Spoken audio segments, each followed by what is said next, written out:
في عالم كرة القدم في حاجات كتير وسيناريوهات كتير مجنونة، ودايمًا بنبقى بنبُص على إن الفريق الأفضل هو المفروض إن هو يكسب، لإن لو ما كسبش يبقى ده ظلم الكورة، ولكن الكورة ما فيهاش عدل،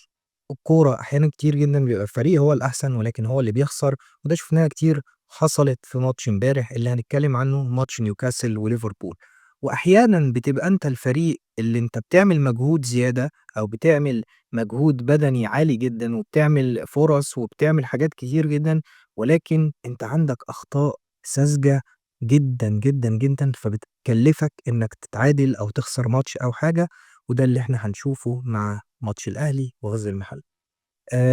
طبعًا أنا ما باقارنش ما بين الاتنين، لإن الدوري الإنجليزي هو واحد من أحسن الدوريات في العالم، أقوى دوري في العالم، ودوري فيه متعة وكل الفرق بتنافس بعض، على عكس الدوري الكحيان بتاعنا الدوري المصري. أنا عارف الناس كتير هتزعل من اللي أنا باقوله، بس الدوري بتاعنا ده دوري عِرّة. أنا باقول لك بأمانة أنا باشجع الأهلي، بس الدوري بتاعنا ده يا جماعة دوري ضعيف، دوري مالوش لازمة، دوري كل اللعيبة اللي فيه بتاخد ملايين الملايين، باتكلم على الفرق الكبيرة. تاخد ملايين الملايين وفي الآخر بتقدّم عَك كروي، ومدربين بتيجي تشتغل تاخد بالدولار ويقول لك قشطة أنا جاي باتعامل هنا كإني مَلِك، وهو أصلًا ما حدش يعرفه عندهم غير في أهله مثلًا في بيتهم والّا حاجة، وبتتفرّج على دوري كُلّه لا ملاعب عِدلة،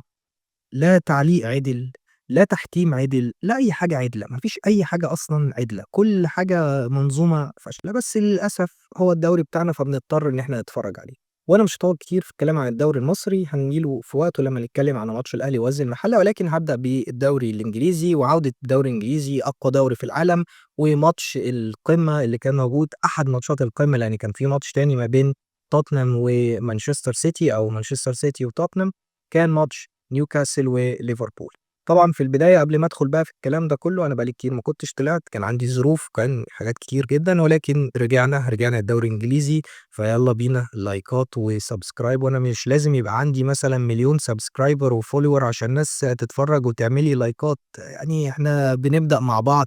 وبنتكلم في كورة، أنا ما باتكلمش في حاجة يعني صعبة ولا بنتكلم في حاجة علمية، إحنا بنتكلم في الكورة، فيالّا بينا نبدأ نخش على الماتش على طول. طبعًا ماتش امبارح ماتش نيوكاسل وليفربول في ملعب السان جيمس's بارك،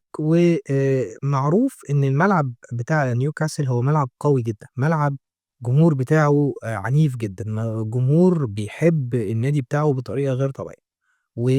قبل ما الماتش يبدأ طبعًا الناس كلّها كانت عارفة الشُحنة اللي واخداها الجماهير بسبب الأوضاع الحالية ما بين نيوكاسل وليفربول، اللي هو أنا شايفها يا جماعة أنتم اللي عاملين أزمة على ما فيش. اللاعب بتاعكم اللي هو ألكسندر إيزاك طبعًا مش عايز يكمّل معاكم، وليفربول عرض عليكم عرض إن هو يشتري اللاعب، واللاعب عايز يلعب لليفربول، ونيوكاسل شايف إن دي نوع من أنواع الخيانة، في حين إن هو بيعمل نفس الحركة مع برنتفورد ومخلّي اللاعب بتاعه ويسا يعمل نفس الكلام، إن هو يتمرّد برضه على النادي بتاعه وما يلعبش معاهم، وإن هو بيغريه علشان يروح يلعب مع نيوكاسل، يعني مش عارف، ما أنت بتعمل نفس الحركة فأنت زعلان ليه؟ وجماهير نيوكاسل قبليها بتتكلم إن إحنا أكبر من شخص، إحنا مجموعة والنادي بتاعنا والمدينة بتاعتنا بيمثّل النادي وإحنا كُتلة والكلام الفارغ ده كلّه، تمام صباح الفل قشطة يا جماعة حلوين الكلمتين دول، بس أهم حاجة في الآخر هترجعوا تقعدوا تقولوا إحنا إيزاك باعنا وكلمتين، وألاقي ناس إيه ده شُفت ليفربول بيعمل إيه، ليفربول بيدمّر الدوري،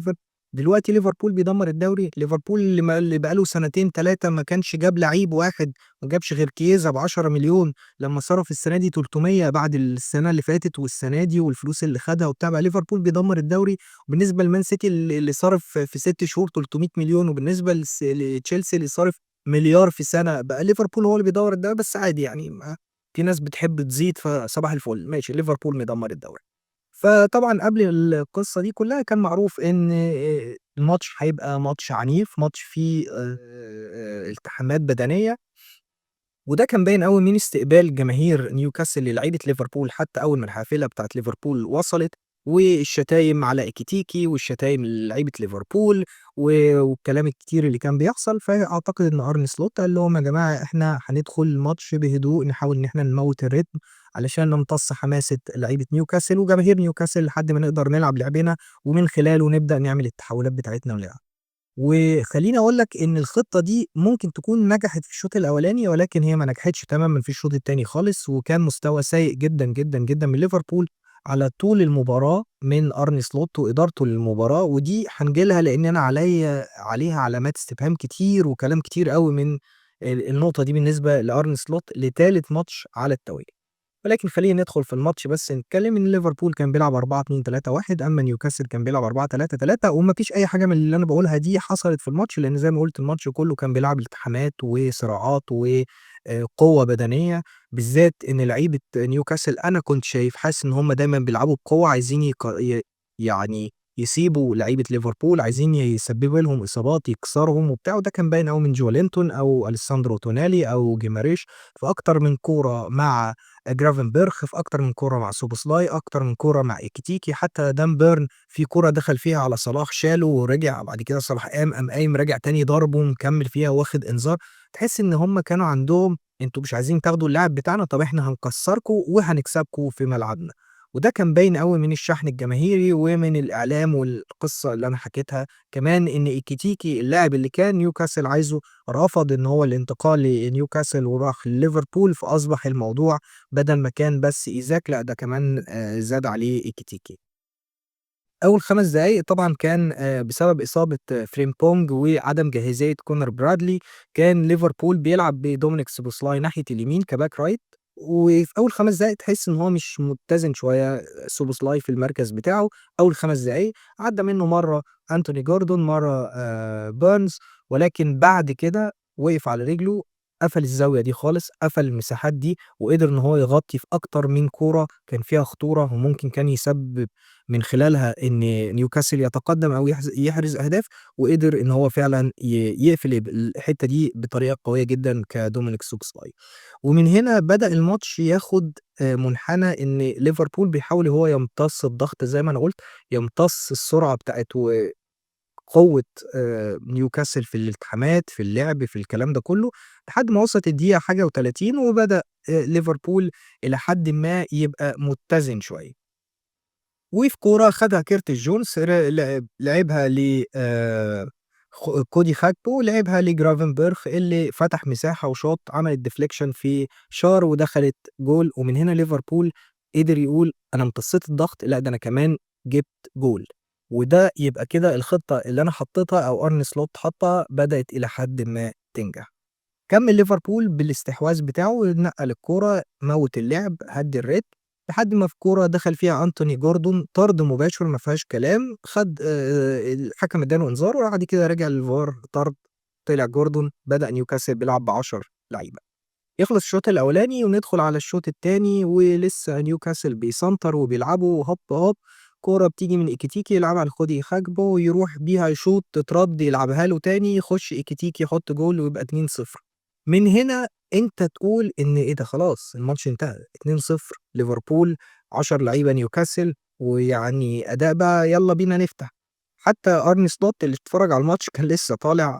ما شافش الجول، ما أعرفش ممكن يكون كان يعني في حاجة بيعملها جوّه أو كان في التويلت whatever بس هو ما شافش الجول، فتحس إن لأ الليفر خلاص أنت في الدقيقة الأولى من الشوط التاني يالّا بينا بقى نكمّل الضغط بتاعنا ونبدأ نحط التالت والرابع ونموّت خالص الماتش ونقضي تمامًا على نيوكاسل، وممكن كمان بعد كده نعمل شوية تغييرات ونريّح اللعيبة علشان الماتش اللي جاي ماتش القمة مع أرسنال. ولكن بدون مبرر لقيت إن أرني سلوت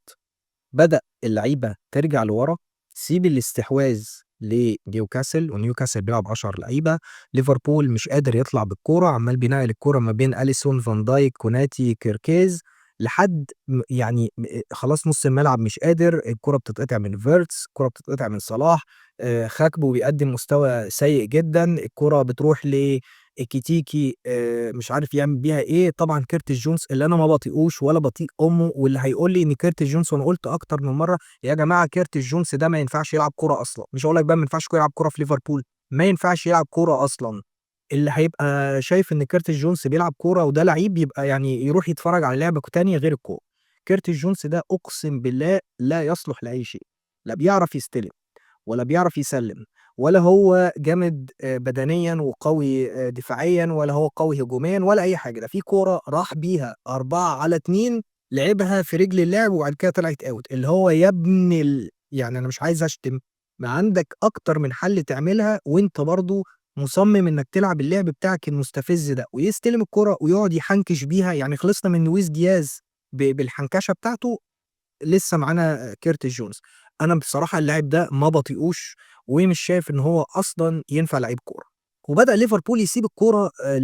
لنيوكاسل، ودي حاجة أنا مش فاهمها، دي حاجة مش مبررة خالص لأرن سلوت إن أنت تعمل كده. أنت فريق قدامك بيلعب 10 لعيبة وأنت كسبان 2-0، أنت المفروض إن أنت تضغط عليه، تدوس تجيب التاني والتالت والرابع والخامس زي ما كان كلوب بيعمل. كلوب كان بيعمل كده. كلوب في ماتشه مع مانشستر يونايتد اللي كسبناه 5 في ملعب الأولد ترافورد كان بيعمل كده. نزل الأول في التاني في التالت في الرابع،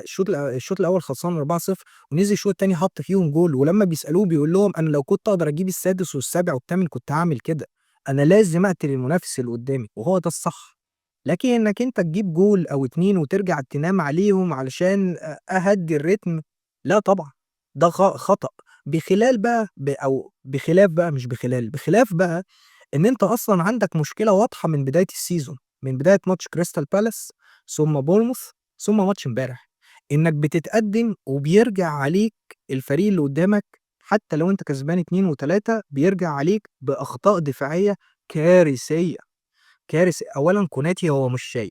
تمام، ولو كوناتي هيفضل بالمستوى ده عشان أنت مش شايف يا معلم وعايز تمشي تروح ريال مدريد مع ألف سلامة، روح اقعد جنب أخوك أرنولد على الدكة. أرنولد قاعد على الدكة أهو، وغالبًا تشابي ألونزو هو حاطط آآ كارفاخال هو الأساسي، وأنت روح اقعد جنبه، مش عايزين قرف. أنا هامشي بمقولة توماس فرانك عجباني جدًا، اللي مش عايز يلعب للبادج ومش عايز يلعب للتيشيرت مش قادر يفهم قيمة التيشيرت بتاعة ليفربول اللي هو لابسه، مع ألف سلامة يا حبيبي، في غيرك كتير ييجي يلعب عندنا، لكن بالمستوى ده لا يا حبيبي ما ينفعش. مستوى الزبالة اللي أنت بتقدمه ده يا عم كوناتي لا ما ينفعش خالص. فأنت كمدرب إن أنت يبقى عندك مشاكل دفاعية بالمنظر ده، وتلعب بالطريقة دي قدّام فريق منقوص منّه لاعب، دي كارثة كبيرة. وإنك بتتكرر نفس السيناريو في ماتش كريستال بالاس، ثم بورموث، ثم ماتش امبارح إنك تبقى كسبان 2-0 وفي الماتشات كلّها كنت كسبان 2 وبيرجع الفريق عليك، يبقى أنت عندك مشكلة يا باشا، يبقى أنت عندك كارثة دفاعية، وعندك مشكلة في نُص الملعب كبيرة جدًا. أولًا ما ينفعش تغيّر في نُص الملعب، نُص الملعب ده الأساس، ما ينفعش إن أنت تيجي فجأة ما بين يوم وليلة تغيّر فيه، بعد ما كنت بتلعب بماكاليستر وسوبوسلاي وجرافنبرخ تخلّي سوبوسلاي يلعب باك رايت وتخلّي جرافنبرخ هو الوحيد الرقم 6 وتحط له جنبيه 2، فيرتس اللي لسه جاي من دوري جديد زي الدوري الألماني، مش متعوّد على رتم الدوري الإنجليزي، والعاهة المُعاق اللي اسمه كيرتس جونز، ما ينفعش. هتقول لي ما هي الظروف حكمت بكده بسبب عملية إن غياب ماكاليستر عشان مراته بتولد، يا معلم ما فيش مشكلة، أنت ما تل عندك برّه إندو مثلًا، عندك إليوت، الناس دي لعبت في المركز ده، خلّي إندو مثلًا يلعب باك رايت، تمام، وخلّي سوبوسلاي مع فيرتس مع جرافنبرخ. خلّي سوبوسلاي يلعب باك رايت، وخلّي إليوت يلعب نُص ما تلعبليش جونس ده يا جماعة، جونس ده ما بيعرفش يلعب كورة، ما تغيّرش في نُص الملعب. أنا شايف إن أنت المفروض بقى عشان تبدأ تعيد التوازن تاني للفريق، الثلاثي ده ما يتغيّرش، جرافنبرخ، ماكاليستر، سوبوسلاي في نُص الملعب. هتقول لي وفيرتس، فيرتس ألاعبه مكان ألاعبه ناحية اليمين يسقط ويخش، يبقى في حركية ما بينه وما بين إيكيتيكي، لإن خاكبو أنا بصراحة مستواه مش عاجبني خالص، مستواه زي الزفت بصراحة. فيعني ده الحل اللي أنت تقدر تعمله، لكن فيرتس حتى الآن إن هو يقدر يلعب كplay maker في نُص ملعب ليفربول، لأ، ما عندوش لا القوة البدنية ولا عنده الريتم بتاع الدوري الإنجليزي، ما ينفعش إن أنت تعمل الحركة دي. لكن ماكاليستر دوره مهم جدًا يا جماعة في ليفربول، واللي ما بيشوفش كده يبقى عنده مشكلة. هو رمانة الميزان هو وسوبوسلاي مع جرافنبرخ هم ال3 اللي بيدّوا لقوة وسط ليفربول الboost اللي يقدر يهاجم ويدافع في نفس الوقت. لكن أي تغيير في المنظومة دي هتبوّظ الدنيا. كمان لازم تشوف لك حل في موضوع الدفاع، لازم. يعني لو هتجيب مارك جيهي وهو عقده بيخلص، يبقى لازم تجيبه مع ليوني اللي أنت جِبته، لكن غير كده يبقى إحنا ليفربول هيروح لو ليفربول كمّل بالأداء ده الماتشات اللي جاية، لأ، ليفربول مش هياخد حاجة. أنا مش عايز أبقى متشائم من بداية السيزون، بس المستوى ده ما ينفعش. أنت مش طول الماتشات ومش كل مرّة هتتقدّم والفريق اللي قدّامك يرجع عليك وأنت تروح تتقدّم تاني، مش كل مرّة الكورة هتخدمك. اللي حصل امبارح والكورة خدمتك فيه ده، مش كل مرّة هيحصل كده. كمان لازم تبدأ تركّز شوية مع اللعيبة اللي عندك، لازم تدّي لعيبة في لعيبة تستحق إن هي تلعب، كييزا مستحق إن هو ياخد وقت كبير، ريم جموع لعيب خرافي على فكرة، على فكرة هيبقى سوبر ستار، ومن ساعة ما تم انتقاله من تشيلسي لليفربول وأنا باقول إن اللاعب ده هيبقى موهبة خارقة، يعني هيبقى زيه زي لامين يامال خلال الفترة اللي جاية، لازم تبدأ تعتمد عليه، ولازم تضبّط المنظومة دي علشان خاطر لو كمّلت بالأسلوب ده يا عم سلوت، لأ إحنا كده هنروح في داهية. ولكن أحيانًا في البدايات ما بيهمش جدًا المستوى أو الأداء، بس بيهم إن أنت تاخد النقاط بتاعة الماتشات علشان تدّيك دفعة إن أنت تقدر تكمّل في سباق الدوري، كمان بما إنّك أنت عندك الماتش الجاي على ملعبك في الأنفيلد ماتش أرسنال، فهو ماتش ب6 نقاط، لإن أرسنال عنده 6 نقاط، ولو قدرت إن أنت تكسب أرسنال فأنت وقّفت 3 نقاط لأرسنال وأنت زدت عنّه ب3 نقاط، وتبدأ تدّي دفعة معنوية ليك وللفريق بتاعك قبل الinternational break. فأتمنى إن أنت تضبّط الحتّة دي يا slot لإن فعلًا لو استمر ليفربول بهذا الأداء، لأ ما ينفعش. كمان ما ينفعش إن أنت طول الوقت تحُط لعيبة كتير أوي من الصفقات الكتيرة اللي جات جديدة في الفريق، ده بيخِل المنظومة، أنت بتحُط لاعب أو 2 علشان خاطر يضبطوا الدنيا وتبدأ تدّي اللعيبة التانية الجديدة واحدة، واحدة، لكن أنت تغيّر 3/4 الفريق أو بلاش 3/4 نُص الفريق أو ربع الفريق غلط، ما ينفعش. أتمنى إن ليفربول يقف على الحاجات دي، وعندك ماتش أرسنال، وعندك بعد كده فترة كبيرة إنك تحضّر وتشوف الأخطاء اللي حصلت لك في خلال ال3 ماتشات والماتش الرابع اللي جاي. ده بالنسبة لليفربول وبالنسبة لنيوكاسل. ماتش الأهلي بقى، الأهلي وغزل المحلة. بُصّوا يا جماعة، بس عشان أنا قُلت الكلام ده قبل كده مع أصحابي، أنا ما طلعتش فيه في الكلام على كأس العالم للأندية، لإن كان طبعًا دمي محروق من القرف اللي أنا شُفته في كأس العالم للأندية. أسهل مجموعة كنا فيها إن إحنا بنلعب إنتر ميامي وبنلعب بورتو في أسوأ حالاته، وبنلعب بالميراس اللي هو مش جامد أوي، يعني مش بنلاعب برشلونة وليفربول وريال مدريد، ما بنلعبش الفرق دي. ف كان عندي دايمًا تعليق على إن الإدارة غلطت إن هي مشّت مارسيل كولر قبل ما كأس العالم للأندية يبدأ، وجابت مدرب جديد لسه بيتعرّف على اللعيبة. أنت لو كنت عايز تروح بكأس العالم للأندية كنت كمّلت بعماد النحاس زي ما أنت، الراجل اللي خدك وكمّل بيك الدوري وكسب الدوري، ولعبنا كورة وجبنا أهداف وبقينا بنكسب بالخمسات والستات والسبعات والتمانيات والحركات والحنكشة والجمال ده كلّه، وليفربول يجيب ليفربول إيه sorry والأهلي يجيب عشان كنت لسه باتكلم على ليفربول، والأهلي يجيب جول كده وإمام عاشور يجيب جول كده ومش عارف وسام يجيب جول كده، وكنت عامل أداء حلو. أنا أعتقد إن وجود عماد النحاس لو كان موجود في كأس العالم للأندية، كان الشكل هيبقى أحسن من كده، ولكن خلاص عدّى كأس العالم للأندية، وقُلنا الراجل لسه بيتعرّف، ولسه الراجل ما كانش عرف اللعيبة، هو خلاص عرف وهيقف على نقاط الضعف ونقاط القوة، ونبدأ نمشي ويالّا بينا والحياة حلوة.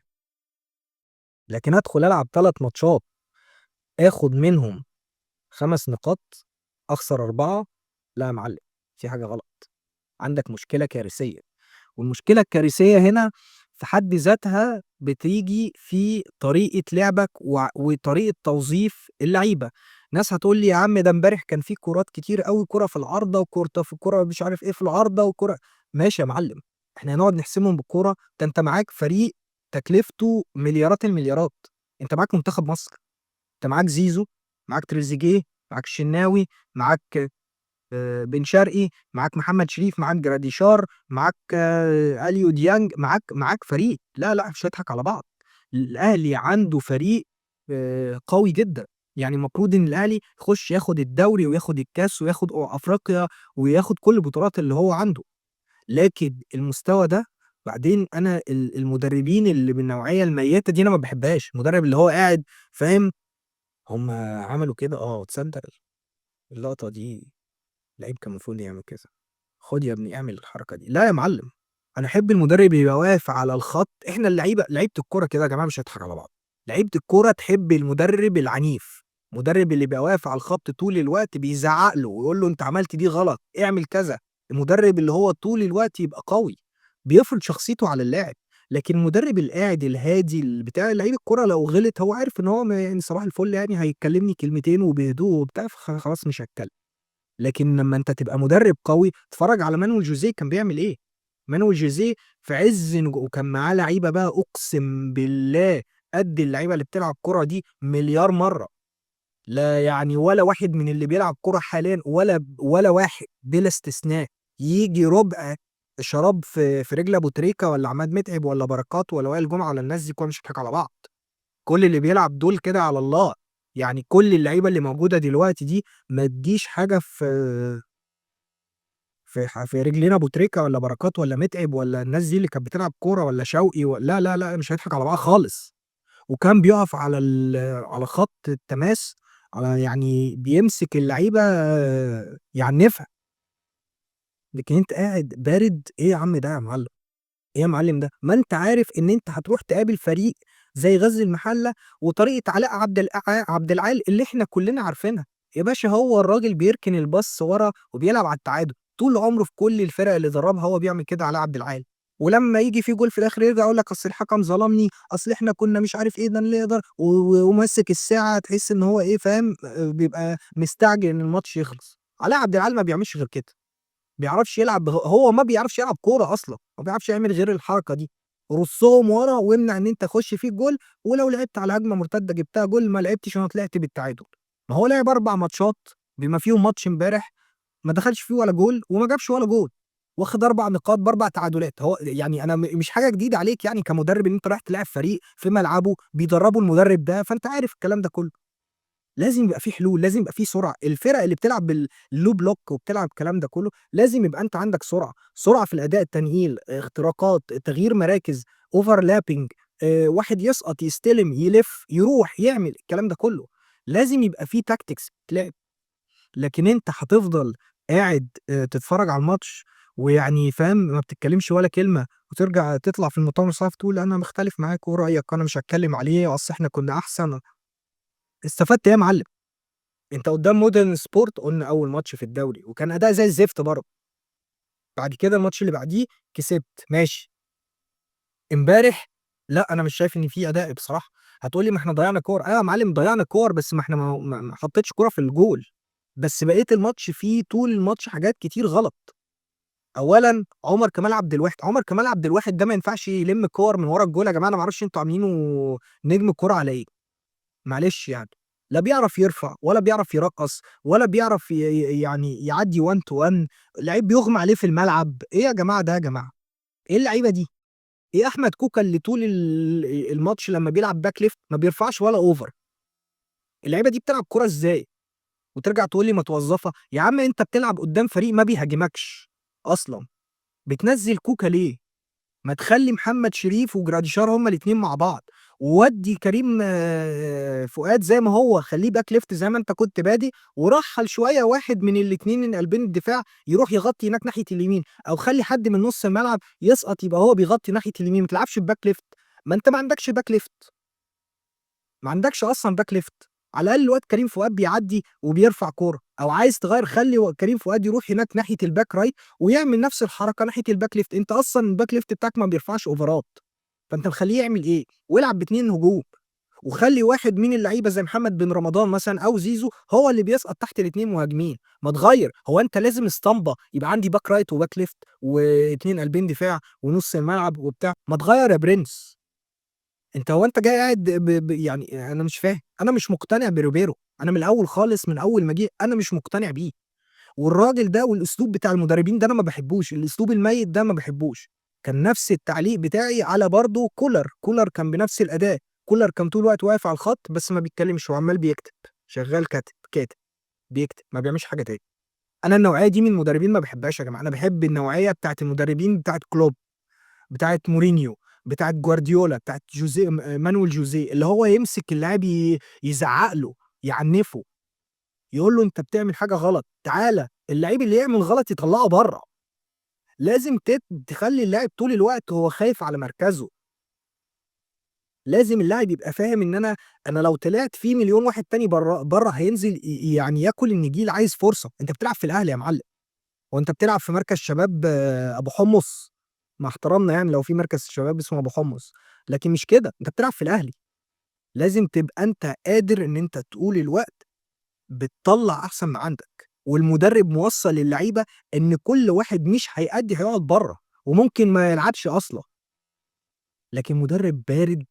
قاعد وهترجع تقول لي أصل هو الراجل عمل كل لا هو ما عملش كل حاجة، مستوى سيء،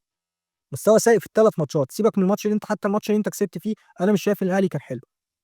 لو ده المستوى اللي الأهلي هيكمّل بيه، لا يا معلم، أنت صارف فلوس أقسم بالله تخلّيك من بداية الدوري تاخد الدوري وأنت قاعد حاطط رجل على رجل، وبطولة أفريقيا وأي بطولة تخشها، لكن أنت هتلعب لي بالمستوى ده، لأ. فهنشوف مع روبيرو الكام ماتش اللي جايين، بس أتمنى بقى من الإدارة لو النجم ده كمّل بالمستوى ده ماتشين كمان، لا يا باشا شكرًا، مشّيه بقى مع ألف سلامة يالّا انطُر بقى، انطُر، وهات أي مدرب تاني، بُص أي مدرب، هات أي مدرب مصري، أي مدرب مصري، أقسم بالله العظيم 3 لو إدارة الأهلي دي بتفهم والله وأنا قُلت الكلام ده مع واحد صاحبي كنت باتكلم معاه، قُلت له: "لو إدارة الأهلي بتفهم أو لو الاتحاد المصري ده لكرة القدم بيفهم، كانوا جابوا مدرب زي طارق مصطفى بتاع البنك الأهلي يمسك يا منتخب مصر أو الأهلي." هتقول لي الأهلي صعب عشان هو كان لاعب في الزمالك يمسك منتخب مصر، أنا مش مقتنع برضه بحسام حسن، أنا باقول أهو، حسام حسن مش هيعمل حاجة. بس أنا باشوف إن طارق مصطفى بيلعب كورة فعلًا جميلة، كورة حديثة، مدرب عنده فكر، أنت لو قدرت إنك تجيب مدرب زي ده يدرب النادي الأهلي بالنجوم اللي عندك دي، أقسم بالله لا تاكل الأخضر واليابس، لكن ال الأخ اللي جاي يقعد يسترزق عندنا ريبيرو ده، لأ أنا مش مقتنع بيه نهائي، نهائي، حتى لو كسب الماتشات الجاية أنا باقول لك أهو، بس طريقة لعبه مش حلوة. طريقة لعبه إن هو دايمًا بيلعب على اتجاه واحد وناحية واحدة، ولاغي الناحية التانية مش يا ناحية اليمين يا ناحية الشمال، يا بيودّي اللعب كلّه ناحية الشمال، يا بيودّي اللعب كلّه ناحية اليمين، طب يا معلم ما ينفعش، ما ينفعش، والله في ماتشات زي ماتش امبارح أهو لا أنت لعبت يمين ولا لعبت شمال واتنيّلنا على عيلنا، يعني بصراحة أنا يعني ما كنتش عايز أنا دايمًا باقول أنا مش عايز أتكلّم في الدوري المصري، بس للأسف غصبٍ عني بارجع وباتكلّم فيه بحُكم إن أنا باحب الأهلي. بس الصراحة كده كتير أوي بقى، كده كتير، يعني أنت عندك لعيبة تخلّيك بُص تاكل أي حد قدّامك، أي حد هتلاعبه تاكله، لكن لو استمريت على المنظر ده هيبقى صعب أوي، صعب أوي، أوي، أوي، أوي بالنسبة للنادي الأهلي. الأهلي وليفربول كمان بيلعبوا في يوم واحد بُص بابقى باتشائم، يعني يوم واحد ليفربول والأهلي بيلعبوا في يوم واحد باتشائم، هو غالبًا السنين اللي فاتت كانت كده، والماتش اللي فات برضه الأهلي وليفربول لعبوا في نفس اليوم. فيا جماعة يعني أتمنى إن هُم الاتنين ما يلعبوش في نفس اليوم، لإن أنا صحتي بقت على قدّي، ما أقدرش أستحمل يعني حرقة الدم دي كتير. يعني ده كان كلام عن ماتشين النهارده نيوكاسل وليفربول والأهلي وغزل المحلة، ما تنساش بقى اللايكات والسبسكرايب وبتاع، وعايزين إيه، نبقى مع بعض كده خلال الفترة اللي جاية، يعني ما تنسوش دايمًا تخليكم متابعين ونشوفكم في فيديو جديد، سلام عليكم.